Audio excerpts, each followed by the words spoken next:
Are any of the free agents who got a qualifying offer worth the penalty for the New York Mets to sign? We'll discuss that on today's show. You are Locked On Mets, your daily New York Mets podcast.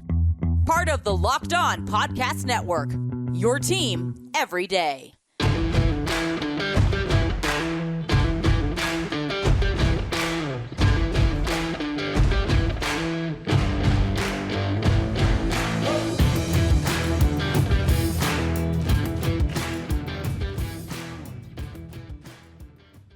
Hello to all you amazing Mets fans. You're watching Locked On Mets, part of the Locked On Podcast Network, your team every day.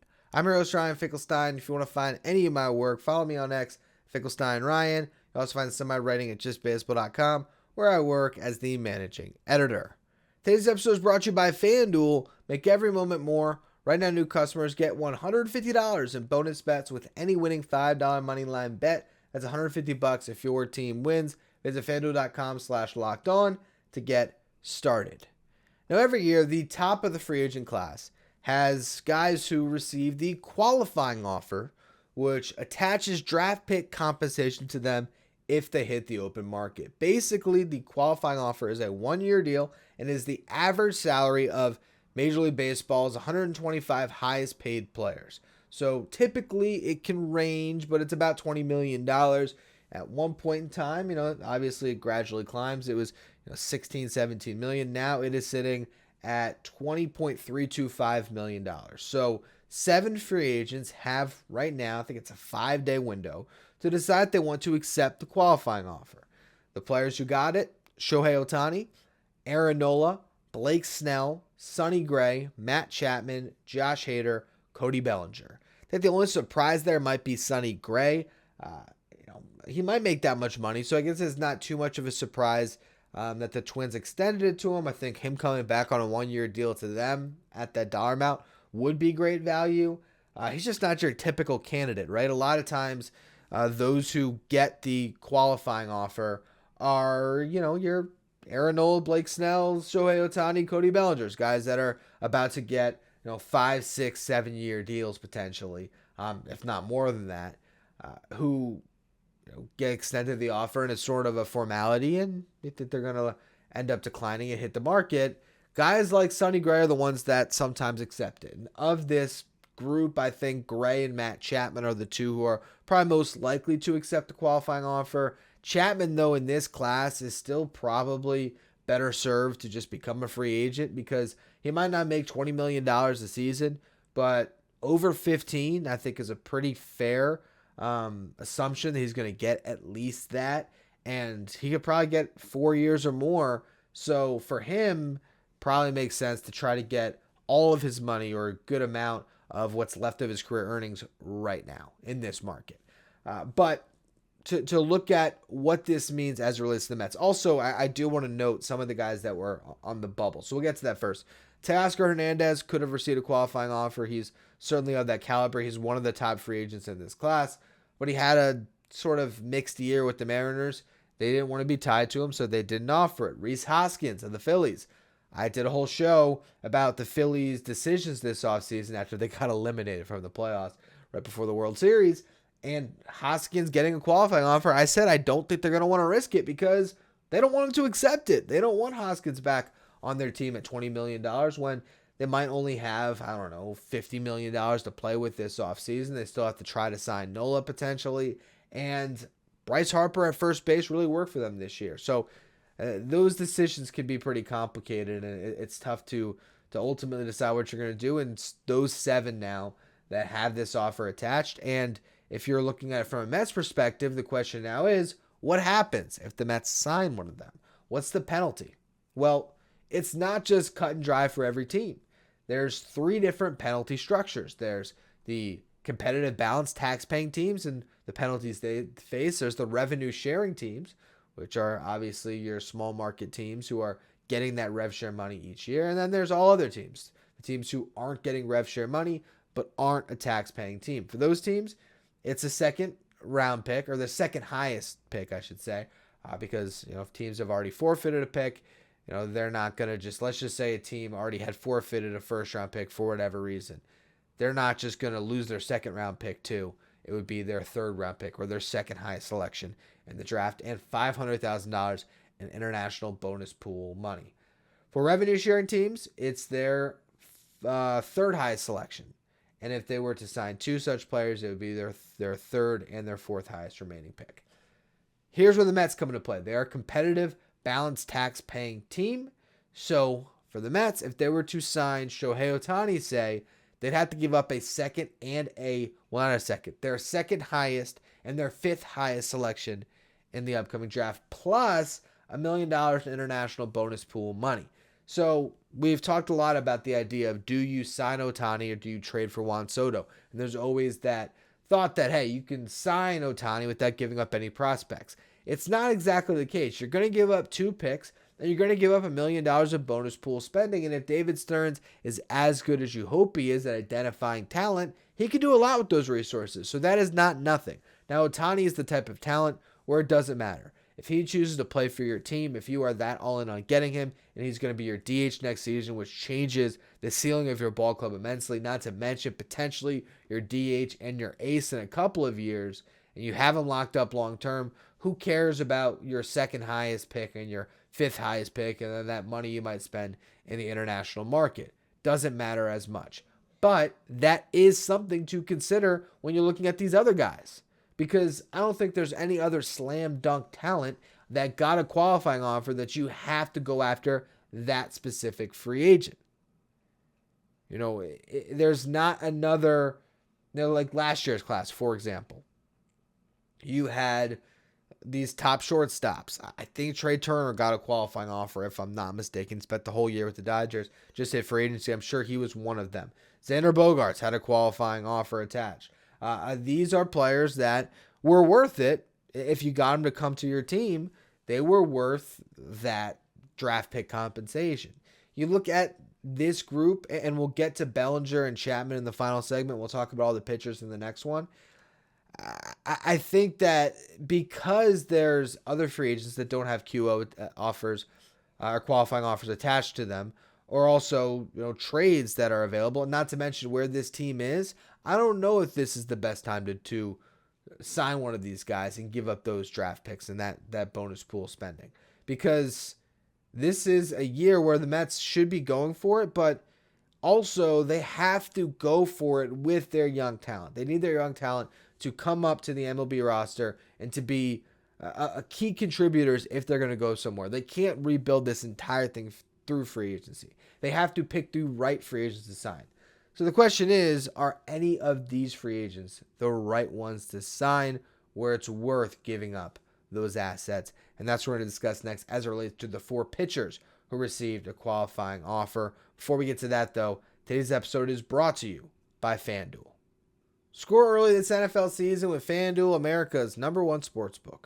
Right now, new customers get $150 in bonus bets with any winning $5 moneyline bet. That's $150 if your team wins. If you've been thinking about joining FanDuel, there's no better time to get in on the action. The app is so easy to use. There's a wide range of betting options, including the spread, player props, over-unders, and more. And you have not only the NFL season to bet on, the NBA season. Full swing. You got those in-game or in-season tournament games being played right now. There is so much excitement every single night in the NBA. And if you want to find some extra rooting interest, that's where you go to FanDuel. If you want to bet on the most points or over-under on points scored in a game for a star player, you want to combine points scored with assists, and the team's going to win, you can form a parlay, do all of that at FanDuel. And again, if you place that $5 moneyline bet and you win, you're going to get $150 in bonus bets.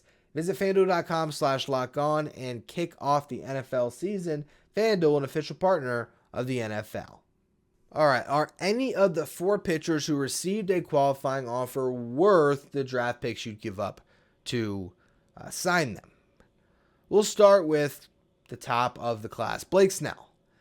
If the Mets viewed Blake Snell as the guy to get in this free agent market, I think the guy for them is Yoshinobu Yamamoto, who's not going to require any draft pick compensation. But let's just say, or maybe strike out a Yamamoto and Snell's still sitting there. Would he be worth it? Yes, the guy just won a Cy Young. As much as Blake Snell is not the free agent target I would like the Mets to go after, you can't deny the talent. And to be able to plug that guy atop your rotation with Kodai Senga, it would be worthy enough, especially when you think about not only winning in 2024, but 2025, it's worth giving up the picks in that sense. I mean, you still have to remember that potential second round pick or the third round pick, whatever it is that you give up there, they're not a real player yet. It's a draft pick, but there's other ways to get talent. There's other rounds of the draft to find talent. You can still, you might give up $1 million of bonus pool spending, but if you spend the resources you still have properly, you find those hidden gems that aren't going to cost you much, you'll be okay. So for the right talent, it is still worth it. Blake Snell, I think, falls into that category. Aaron Nola falls into that category. But I will note that, again, comparing those two guys to Yoshinobu Yamamoto and even Jordan Montgomery, who proved his ability to pitch in the postseason, is one of the more dependable starting pitchers in baseball, or has been over the last couple of years, and who, because he got traded, doesn't have that QO attached. To me, that makes Montgomery even more attractive. If you're telling me that Blake Snell and Aaron Nola are probably going to get more years than Jordan Montgomery, and at a higher value, plus there's draft picks, all of a sudden Jordan Montgomery to me becomes just that much more attractive. And Yamamoto is the most attractive of the free agent starting pitchers. Sonny Gray, I had my apprehension about whether he would be a fit with the Mets just because he struggled so much pitching in New York with the Yankees. But now you add draft picks to it as well. Stay away. I mean, look, Gray's a really good pitcher, cut off a great season, and he might sign a 3-year deal this offseason. With that risk of him falling off, with the age risk, not worth giving up those picks for Sonny Gray. Josh Hader is, I think, the most fascinating discussion of these four. With Snell and Nola, again, you're looking at top flight starting pitchers. While I prefer the other options over them, if you sign them, it's worth it. Josh Hader, to have two pitchers making what Diaz and Hader would. Diaz already with the $100+ million deal. Hader now looking to set a new bar. Might be looking to get paid even more than Edwin Diaz did. For those two guys to make that, and then you're giving up draft picks on top of it. It's not that the draft picks kill you. I think it's just the concept in general of pairing that much money in your bullpen. Hader was amazing this past season. He's had an amazing career, and you could certainly convince me that shortening the game with Edwin Diaz and Josh Hader is a method for success. It is a recipe that you could follow. It's a blueprint. I do like the idea of a super bullpen, so to speak, where those two guys could get you, at least the last 6 outs, and who knows, when you get to the playoffs, man, imagine what that will look like. We saw the Rangers just basically do that. They had two relievers they really trusted, and they won the World Series with that. You need other guys, but you can go a long way with two. So if the Mets decided, if they looked at this market and they thought Josh Hader is the pitcher that's going to do the most for us, if they identified which pitchers they want to sign to address their rotation, let's just say maybe it is Jordan Montgomery, and maybe they also get Lucas Giolito, which I've mentioned on a show last week if you want to listen to that, the bounce back pitcher that I would bet on, and I think Giolito might be the best bet among some bad options in the class, but he might turn things around. Wade Miley just became a free agent. Maybe he's the other guy that you get. Seth Lugo, I talked about him on yesterday's show. So there's options. Let's just say you get Jordan Montgomery, not necessarily the top of the class, but a solid starting pitcher, and then you get a tier below, just a good back end guy. If you're trying to improve the pitching on your team to get to that next level, Josh Hader might be the best option if you've already struck out on Snell, on Nola, on Yamamoto. It could be, all right, we're going to get Hader, and we're going to do this differently. And so in that scenario, if the Mets are willing to invest that much money into their bullpen, yes, I think he'd sort of be worth all those draft picks, but I honestly am more concerned about the money that he'd get over the draft pick compensation. The draft pick compensation just makes it hurt that much more. It just makes it even less of an attractive option. But again, if that's the way they want to build it, look, if you told me that Edwin Diaz and Josh Hader were in the same bullpen, I'd say, wow, the Mets have a really good chance to win a lot of those one-run games. So maybe David Stearns considers it. Ultimately, if I had to guess which of these pitchers the Mets would go after and be comfortable giving up the draft picks, I would assume it might just be Aaron Nola. And I think it's not only the fact that he's showed up big in the playoffs, but it's the fact that you feel very confident in his ability to give your team innings, and to be durable and healthy. Like, to not only be able to pitch 200 innings again, but which he's done throughout his career, but because he doesn't throw really hard, there's something to me that makes me believe that Aaron Nola is not as much of an injury risk as a guy like Blake Snell that has a super whippy motion and he throws really hard and you just think, okay, when is that arm going to give? So that's why I lean Nola. Also, Snell, he doesn't go deep into games. He walks a ton of batters.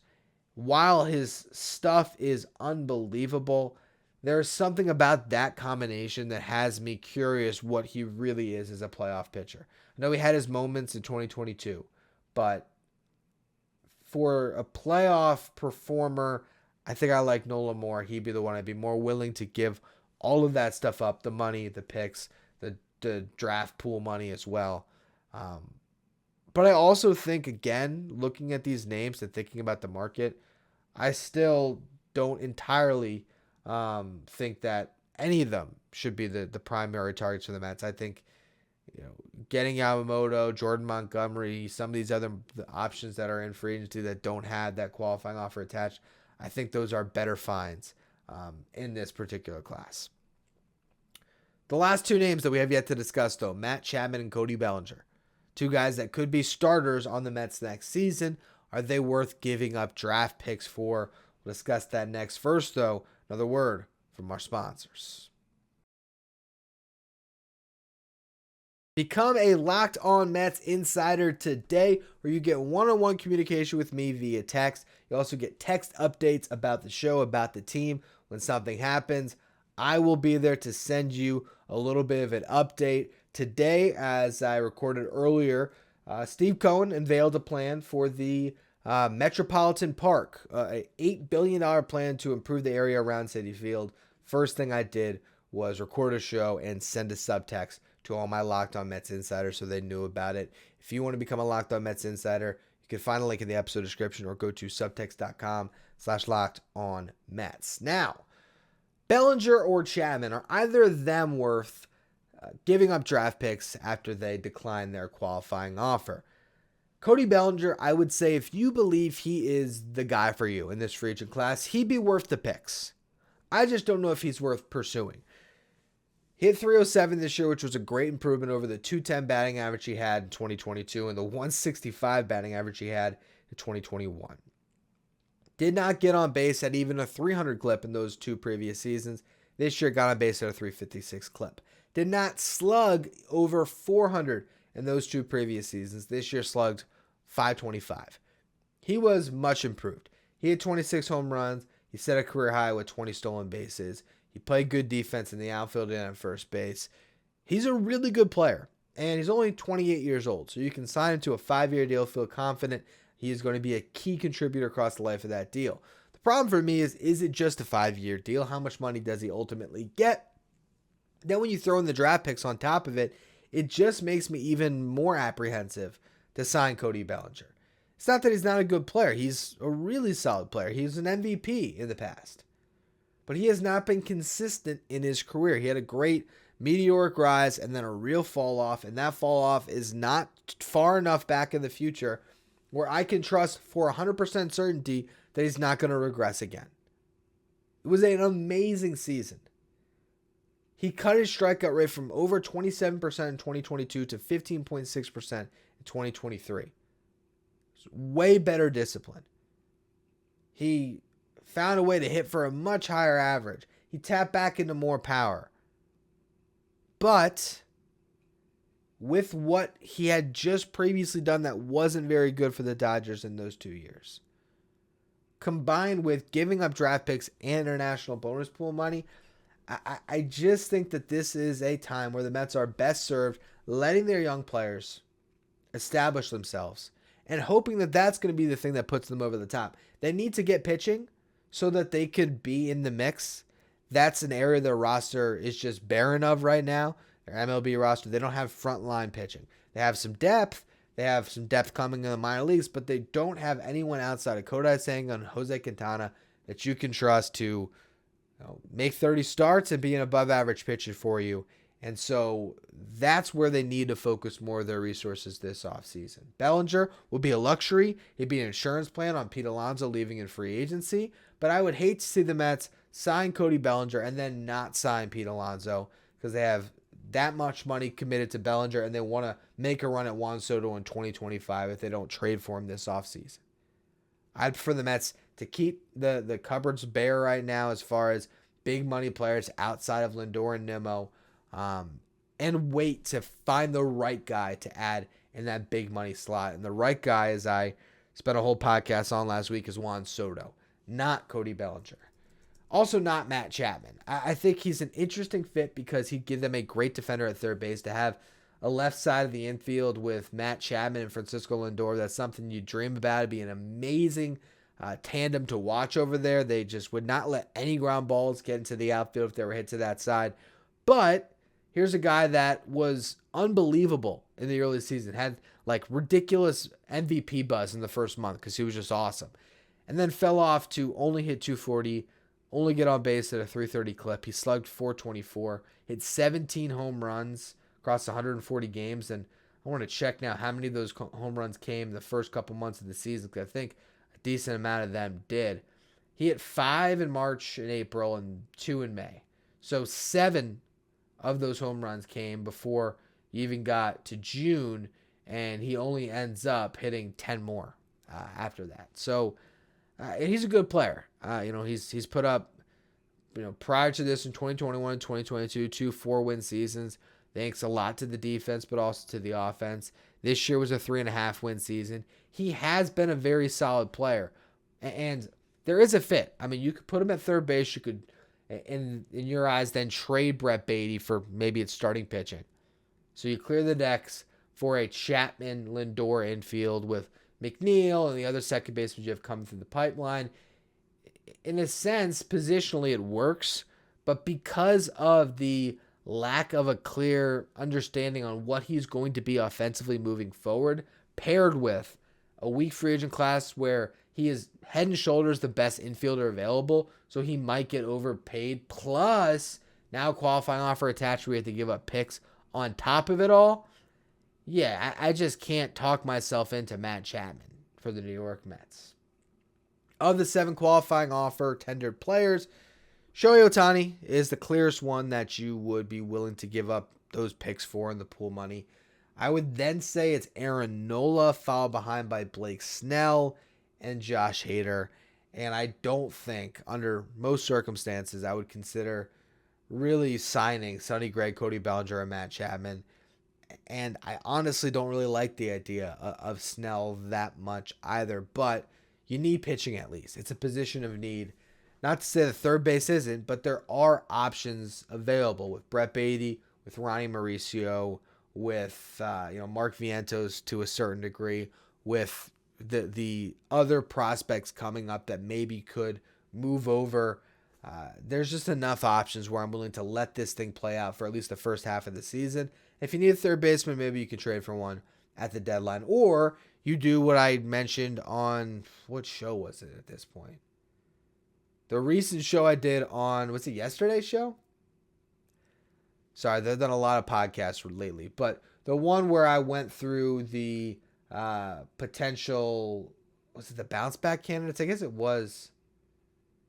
No, it was yesterday's show. It was the Mets reunion show. I'm sorry. trying to figure out when I talked about Justin Turner. But Justin Turner as a stopgap makes more sense to me than Matt Chapman on a long-term deal. That's the bottom line with that. Anyway, that's going to be all for today's show. Make sure you follow, rate, and review wherever you get your podcasts. Hit subscribe if you're watching on YouTube. We're trying to get to 10,000 subs, so I appreciate all of you that subscribe. If you want to become a Locked On Mets insider, you can find the link in the episode description or go to subtext.com/LockedOnMets.